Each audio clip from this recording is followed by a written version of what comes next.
This is Hidden Killers Live with Tony Brueski, Stacey Cole, and Todd Michaels. I want to talk about another story today. Aaron Spencer, this is the dad in Arkansas that rescued his daughter after she was kidnapped by a man who already had, 47 counts against him for essaying his daughter. And he was released on a low bond and then decided to show up late at night, kidnap the daughter, and flee. Well, Dad was like, where the hell did she go? They called 911. He gets in his truck, starts driving, comes across him, and gets him to pull off to the side of the road. Screams, let my daughter out of the vehicle. He doesn't. The perpetrator proceeds to get out of the vehicle, approach Dad, Aaron Spencer, to which he's met with gunfire, which I think almost any dad would meet someone with gunfire if you steal their child and had already been charged with violating them 47 times, and you're now approaching him in the middle of the night after the daughter is kidnapped in the perpetrator's vehicle. Well, he's being charged with second-degree murder because America. That's what's going on right now, but the Lonoke County Prosecutor is not backing down. They're not saying, that was a bad idea. Maybe we shouldn't charge him with second-degree murder. They've now filed new motions asking the court to play body cam video from July 8th of 2024, 3 months before the actual shooting, where Aaron Spencer is furious after learning what happened to his daughter, as any sane parent would be. I'd be concerned if the parent didn't give a shit. He told deputies he didn't trust the system. I wouldn't either, and said sometimes you've got to handle things yourself, or something to that effect. The state now wants jurors to see that as proof of intent, a father already planning vigilante justice. The defense says it was raw emotion, not premeditation, and that when Spencer found the man under a no-contact order with his daughter in that truck at 1 a.m., it was about protection, not revenge. Bob Motta, defense attorney, host of the podcast Defense Diaries, with us. Let's talk about this. Let's talk about the body cam footage. This is something that is new to the conversation, and anything else that may be now coming to light from the state's perspective on this. Is this it? Is this all they got to stand on to say, see, it was premeditation, or is there anything else up their sleeve that we're not aware of in this story? Well, we don't know for certain. So they had filed their motion, their response to the defense's motion in limine, and that particular motion in limine was filed in order to try to keep out those very statements that you were talking about with respect to the things that Aaron was saying when they first came in contact with him, when they became aware of the outcry, right? So there was a mandatory reporter that was at the family's house where their daughter had met Michael Fossler, who is the victim, and I'm using air quotes for those just listening, if there are those. Yes. This guy had obviously been grooming the child and then essayed her. Sounds like multiple times over a period of time, and so it's obviously a raw, open, gaping wound when Aaron and Heather end up finding out about it. And, they're talking to him right after he found out. One of those folks that was in that family happened to be a mandatory reporter. That's how it ends up getting reported that this is what Aaron had said, So that at that point, law enforcement goes to him and, and Aaron's like, what do you want me to say, man? It's like you guys, you're not going to do anything about it. When's he, and he kind of puts it back on. It was a long conversation between him and two cops, wherein he's kind of putting them up against the wall and saying, okay, well, what would you do in this situation? Yeah. One of the cops turns around and says, well, yeah, I actually, one of my children was abused. And Aaron's like, okay, well, what happened to them? Did he get life in prison? No. Okay. So he's going to be out on the street soon. Right. So in that moment in time, which is 3 months prior to this. So this is I think before even that Fossler gets arrested, so, and this is at the point in time where they're able to talk Aaron down. They talk him down. Aaron doesn't go and do anything, as much as Aaron may have wanted to go and do something at that particular time, which I think is a normal feeling for any parent. Sure. but they're able to talk him down. And they say, all right, just let the law take care of this. Let's let it go through the system and, just trust the system. And he says, fine. But the system didn't work. Mm-hmm. So, right. And, the part of and if people are kind of just poking their heads and they don't know the story, ultimately Fossler's charged with, I think it was 43 different counts, varying from SA all the way down to, I think it was cyber stalking, and then, possession of whatever that acronym people always use for child pornography. CSAM, right? Or something like that. Yeah, something like that. We just never called it that in the courtroom. Yeah. So it's not something that ever stuck with me. But I had to learn the other week. I'm like, what is C? I'm like, oh, that's what that. I didn't know. Kept popping up in the story. I'm like, huh? Yeah, okay, people are always like, oh, Bob, they can tell that I'm struggling to try to remember what that acronym is. So at any rate, he ends up getting charged with it. And the very same judge that is sitting on his second-degree murder case is the same judge that handled that case. She ends up giving Fossler a $50,000 bond, which means that you only have to post 10% of that in order to get out. So he only had to come up with $5,000 and he's out. And so for the next 3 months, he's out and about, just living his life. And of course, he begins to groom the child, the very same victim, again, unbeknownst to the Spencers, to leading up to the night where they find out that she's not in her room because the dog is barking. They go in there, and Heather, his wife, calls 911. He's jumping in his truck to go see if he can find his daughter. And at that point, he sees, like two ships passing in the night, he sees Fossler turning off this, I think it's State Highway 31 onto State Highway 36, which I believe is the road that the Spencers live on. Yeah. So Aaron turns around. He's honking. He's flashing his lights, trying to get this guy to pull over. He's not pulling over. From what I've heard, he drives right by the Spencers' house and just keeps going. And this chase goes on for 6 miles until Aaron runs him off the road. And at that point, as you described, whatever happens there happens, and Aaron ends up shooting and killing him. And so, yeah, we've gotten to the point now where this thing's on the verge of trial. It's supposed to be going to trial, I believe, January 26th. So right after the new year. And, right now they're fighting about what's going to get in and what's going to get out. I have a feeling that these statements are going to get in. I don't think that these statements hurt him. I think that the time lapse that's occurred, I think that 3 months, this wasn't a vigilante act. I get increasingly more frustrated when people try to term this as him being a vigilante, because I've done a lot of lives on this case.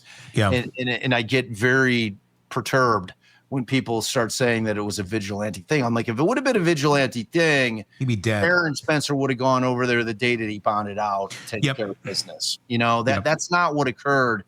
Nothing occurred. And I don't care how she was taken out of the house, whether it was by her walking out. That's the other thing, man. That's a curious question that people ask, and I'm always like, it's a child. Yeah. It's a child you're talking about. You're talking about a 72-year-old man getting how old was she? At the time of the first essay, she was 13. At the time 13? Yeah. She's 14. Getting a 13, 14-ish year old out of convincing her to leave her house in some way, shape, or form. A child. There's no equation here where this is, she's making an informed decision in her best interests. That's preying on a child. I don't care if he literally kidnapped her and pulled her out of the house with a bag over her head, or if she walked out on free will. It's the same damn thing. I agree. It doesn't matter. It's so disgusting. I could not agree more. But so when we were digging into the case the other night, and Allie she was devil's advocating during that live, and she was like, well, because some of the stuff that came out that was pretty interesting in terms of like getting a bird's eye or a little bit of a sneak peek of what the state's case is going to be, is that, obviously they have Aaron's phone and his data from his phone. And, there's inconsistencies with the fact of him saying because they were asking, why didn't you call 911? He's like, oh, I didn't use my phone. I was chasing some guy at 70 miles an hour that had my daughter in the truck. And they're like, oh, well, here we looked at his phone records and he made a phone call, at some point during a minute and 16-minute phone call or 16-second phone call during the chase. So, he wasn't being truthful. He did, in fact, use his phone. And then before he ends up calling 911, he texted his wife twice, or called his wife, or called somebody at the house, or called somebody on his wife's phone, presumably his wife, which is exactly what I'd be doing. Right. Like after the thing's done, before I call 911. Didn't she already call 911? Weren't they already aware of this? On the phone with 911. Yep. So why would he call again? Exactly. And he's stuck in the moment. He's dealing with what he's dealing with right then and there. He's not going to be like, maybe I should call the police. No, he is after his freaking daughter. Right. 100%. I like that. It's so easy for people to sit on their couches with their phone in their hand, listening to cases like this, or, sitting on their computer and watching us on the big screen while they're sitting in their couch and sipping a Starbucks and saying, oh, well, that's not what I would do. You have no idea what you would do unless you are in that situation. Mm-hmm. I reject anybody telling me what the proper response is in that situation unless they have lived it. If you've lived it, I'm listening. How did you respond? Okay, well, you're not Aaron Spencer. We're all different. We all have a different trauma response. The whole thing is taking the law into his own hands. No, he's taking his daughter's life into his own hands because the law has already failed on that part. The law has already dropped the ball. Moment. Yeah, she was in trouble then and there. He is watching it. His body is responding to his child about to be whatevered. Exactly. So he is responding in that moment. It's not like, well, I'm going to go get that guy after the fact. No, he is watching it happen live. 100%. And so I got into this discussion the other night wherein when we pull up the statute and we're looking at the statute and what they're going to employ is a self-defense, but really defense of others' defense. Okay. And in that thing, the first kind of hurdle that you have to get over in terms of employing that defense successfully is that Aaron cannot have been the initial aggressor, which clearly no one has been able to put forth any kind of argument whatsoever that Aaron was the initial aggressor. You cannot make the argument that him forcing him off the road makes him the initial aggressor, because that's not right. He stole his kid from his house. That's the aggressive move. Exactly. At the point in time that he sees him drive by with his daughter in the vehicle, to me, that's when the clock starts. People keep wanting to talk about the fact of, okay, well, and I'm talking about the clock in terms of determining whether or not Aaron Spencer was reasonable in his actions. And they're going back to, in the state, in terms of what they filed, is again giving us a sneak peek of what they're going to try and employ at trial. And the thing that they're going to say is that Aaron had reason to know, okay, that she hadn't been kidnapped, that she left on her own accord. Tony, I know where you're going to go. She was 14. She was a child. I'm 100% with you. This is the argument that they're going to be trying to put forth. Now, there is a problem with that in the state of Arkansas, wherein at the age of 14 in that state, kidnapping does not apply. What? Yeah, dude, it's crazy. It's crazy. Like Allison pulled it up in terms of like you can actually, if they're at the age of 14, they can consent to like leaving, where it's not considered kidnapping, even if she goes out of the house on her own accord. But none of that matters, because what they're arguing is that he had reason to know because she had used a stuffed animal, at least in theory, to make it seem as if she was still in bed.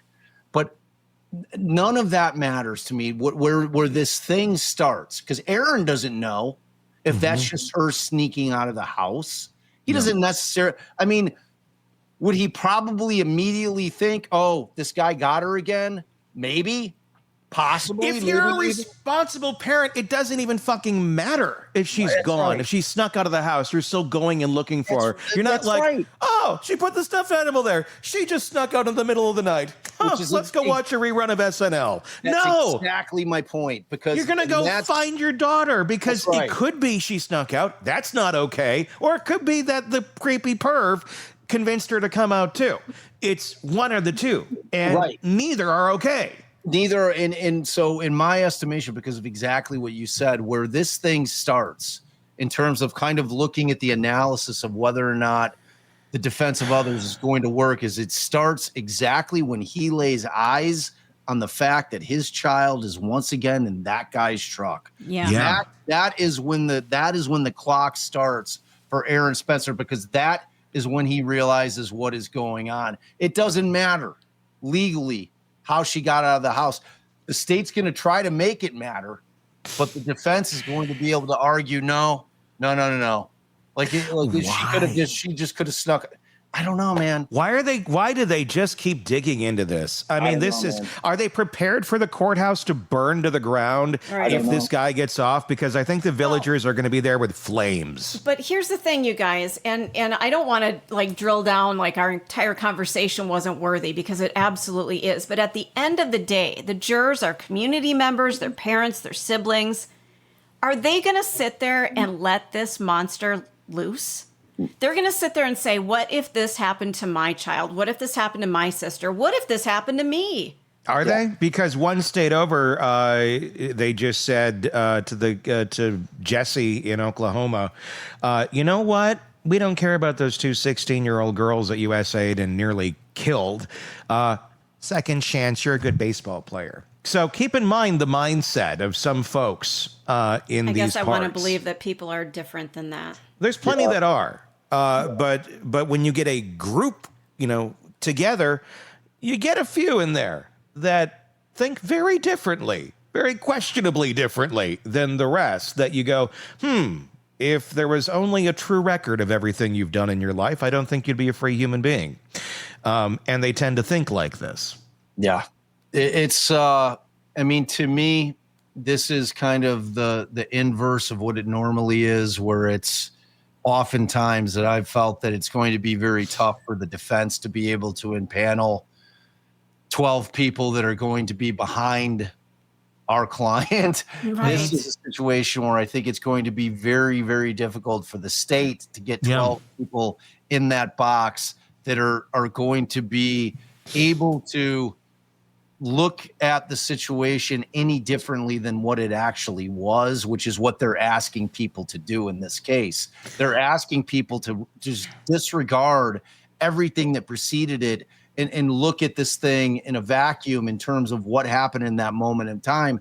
And, the defense has a lot of bullets to shoot in terms of that particular aspect of the case, because they're going to be able to lay out the story. Now, they're not going to be, if and we've heard Fossler, it's alleged, this isn't the first time he's done it. The dude was 67 years old, man. Like you just don't start essaying children and abusing kids at 67. This, I'm sure, when we start getting more and more information about this guy, this was not something that had just cropped up. This is going to be a thing where you're going to find that he was doing it to other people in the past, and that was guaranteed. The person that he was.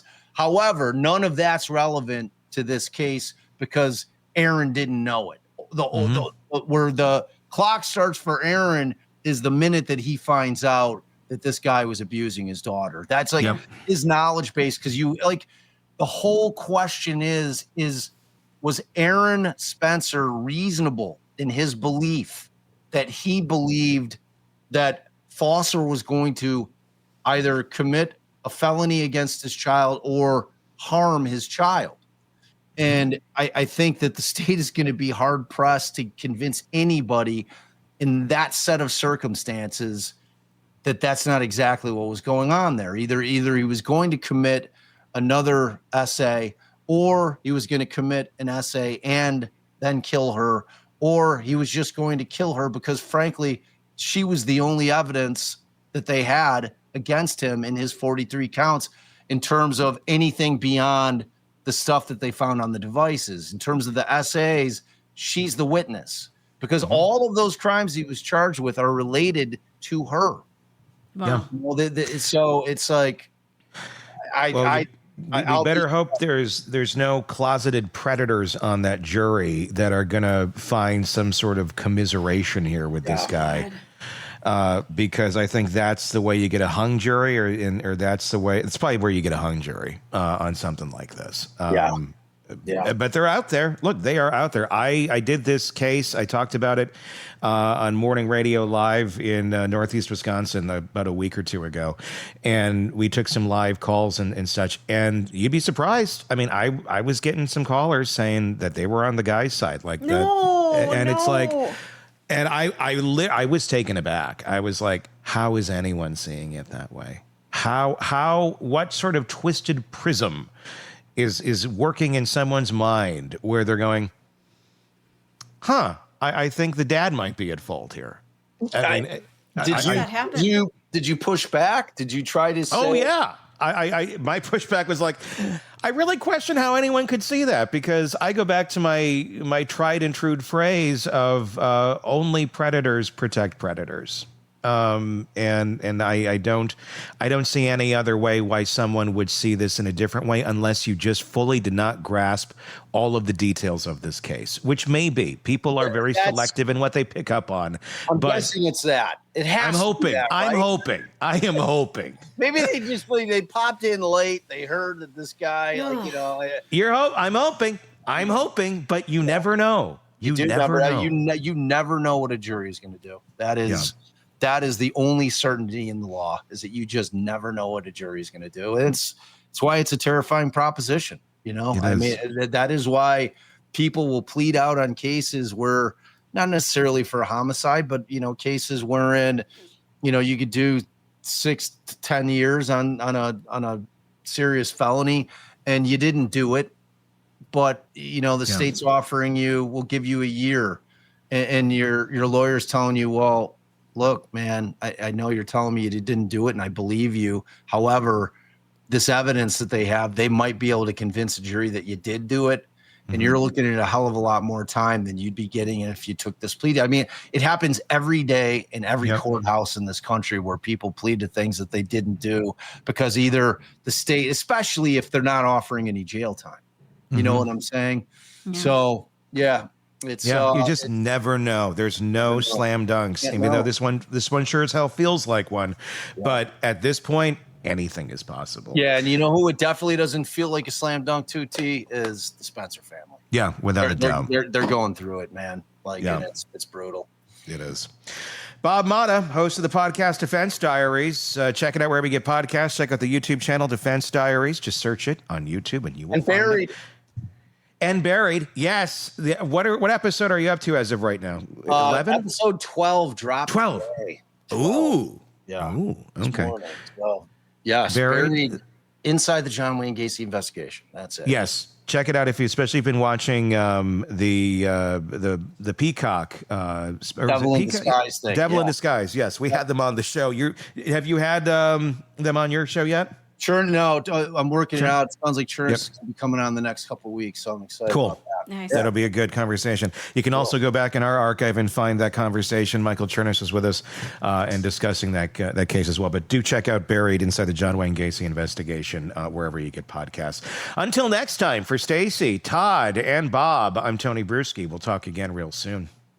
Want more on this case and others? Then press subscribe now and don't miss a moment of true crime coverage from Tony Brueski and the Hidden Killers podcast.